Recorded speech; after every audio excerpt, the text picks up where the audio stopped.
भंडाऱ्याची उधळण म्हणजे या आंदोलनानंतर राहुल गांधी यांनी काय प्रतिक्रिया व्यक्त केली आहे त्या संदर्भातली पुढची ही महत्त्वाची बातमी। हिंसा हे कोणत्याही समस्येवरचं उत्तर नाही। शेतकऱ्यांच्या हिंसक आंदोलनानंतर राहुल गांधींनी हे ट्विट केलंय। जखम कुणालाही हो, नुकसान देशाचं होतंय। देशहितासाठी कृषी विरोधी कायदे रद्द करावेत अशी मागणी ही राहुल गांधी यांनी केलेली आहे। शेतकऱ्यांच्या हिंसक आंदोलनानंतर राहुल गांधींनी ट्विट केलेलं आहे। हिंसा हे कोणत्याही समस्येवरचं उत्तर नाही। जखम कुणालाही हो, इजा कुणालाही हो, नुकसान देशाचं होतंय। तेव्हा केंद्र सरकारनं देशहितासाठी कृषी विरोधी कायदे रद्द करावेत अशी मागणी ही राहुल गांधी यांनी केलेली आहे। ट्विटमध्ये नेमकं राहुल गांधींनी काय म्हटलंय ते पाहूया। राहुल गांधी म्हणतात, हिंसा हे कोणत्याही समस्येवरचं उत्तर नाही। इजा कुणालाही हो, नुकसान देशाचं होतंय।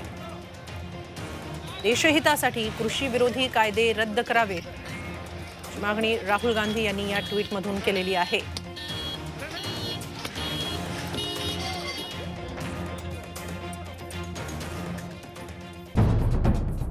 सह्याद्रीची उंची म्हणजे या आंदोलनांमुळे काही खबरदारीचे उपाय सरकारकडून केले जात आहेत। त्याच संदर्भातली पुढची महत्त्वाची बातमी। दिल्ली एनसीआर मध्ये काही भागातील इंटरनेट सेवा बंद करण्यात आली आहे। हिंसाचाराच्या पार्श्वभूमीवर गृह मंत्रालयाने हे आदेश दिलेत। सिंघू, गाझीपूर, टिकरी बॉर्डरसह दिल्लीच्या सीमा भागातील इंटरनेट सेवा बंद आहे। रात्री 12 वाजेपर्यंत ही इंटरनेट सेवा बंद करण्याचे आदेश गृह मंत्रालयाने दिलेले आहेत। हिंसाचाराच्या पार्श्वभूमीवर गृह मंत्रालयाचे हे आदेश आहेत।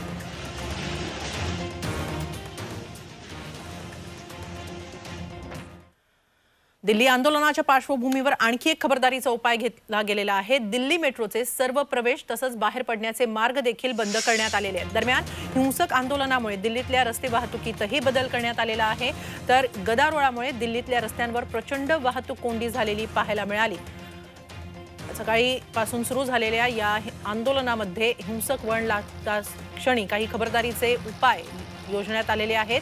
दिल्ली मेट्रोचे सर्व प्रवेश करण्याचे आणि बाहेर पडण्याचे मार्ग बंद करण्यात आलेले आहेत। तसंच दिल्लीतल्या रस्त्यांवरची वाहतूकही इतर पर्यायी मार्गांनी वळवण्यात आलेली आहे। दरम्यान ह्या आंदोलनामुळे दिल्लीच्या रस्त्यांवर आज प्रचंड वाहतूक कोंडी बघायला मिळाली। ताडोबातल्या वाघिणीची चाल म्हणजे दिल्लीमध्ये आज जे झालं ते नॅशनल शेम असल्याची टीका शिवसेना खासदार संजय राऊत यांनी केलेली आहे। आंदोलनाला सरकारचा अहंकार जबाबदार असून शेतकऱ्यांचा संयम सुटल्यामुळेच हिंसा झाल्याचा आरोप त्यांनी केला। आता पवारांचा राजीनामा मागणार की बायडेन यांचा असा टोला लगावत केंद्र सरकार याला जबाबदार असल्याची टीका त्यांनी केली। नाव न घेता त्यांनी केंद्रीय गृहमंत्री अमित शाह यांच्या राजीनाम्याची मागणीही केली।